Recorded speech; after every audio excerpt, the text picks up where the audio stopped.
Hey y'all, it's Stacey with SouthernBite.com. We're back in the kitchen today making a 4-ingredient dessert that your family is going to love. This is my Apple Scrunch. Now I know the name sounds a little crazy. It's essentially just a classic dump cake, but Scrunch just sounds so much better. It's a name that I found in an old recipe book that was my mom's, and so I've always called this Apple Scrunch ever since then. To start, we're going to take 2 cans, these are about 21 ounces each, of apple pie filling. We're going to put them right into the bottom of a 9 by 13 inch baking dish that I've sprayed with non-stick cooking spray. Now, the truth is that with this recipe, you really could use just about any canned pie filling.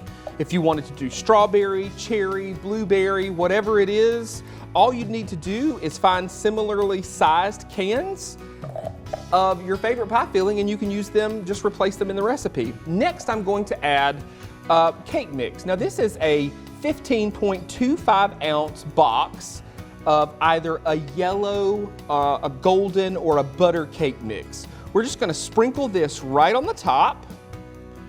This is not a fussy recipe at all, so it's essentially just putting everything in the casserole dish.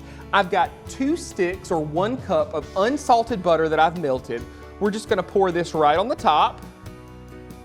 Yeah, it's a lot of butter, but you know this is dessert. There we go, and then we're gonna top this with about 3/4 of a cup of chopped pecans. And that is the entire recipe, folks. If you want, you can take a knife or your spatula and just kind of stir the ingredients together just a little bit. This just makes it look a little nicer when it comes out, where you can see some of those apples peeking through the cobbler part. This is gonna go in a 350-degree oven for 35 minutes about, or until it's golden brown and bubbly around the edges. Now, fortunately, I've got one already ready here. You can see just how golden brown and delicious that is. And again, it's one of those recipes that you can customize. So if apple filling isn't your favorite, choose cherry. I saw blackberry the other day. You know, the options are really endless.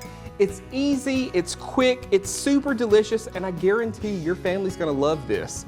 You can find this recipe and hundreds more on my website at SouthernBite.com. Just click the Simply Southern TV tab right at the top. Y'all enjoy. This is one of my favorites. Now that recipe and hundreds of others are on Stacey's website, but I want to talk about something else that's on his website that's not a recipe.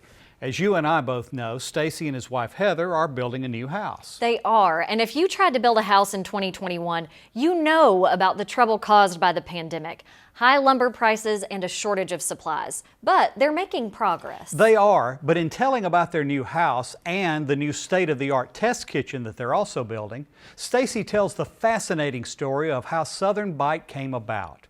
It's an inspiring story of how the Little family hit rock bottom before rebuilding their lives and launching his new career. Do yourself a favor and read this story. Just search for the China Berry House on Stacey's website, SouthernBite.com. Well, Mary, the first show of season 8 is in the books. It's hard to believe we've been doing Simply Southern this long. You know, it really is. And we hope you'll all join us next week to watch Melissa Bowman get out all her pent-up frustrations after all these years. Melissa Bowman with pent-up frustrations? I think you'll be surprised. And if you think you know all there is to know about your morning glass of milk, I think you'll learn a few things when we ask a farmer about the dairy industry. I'm Kevin Worthington. And I'm Mary Wilson. We'll see you next week.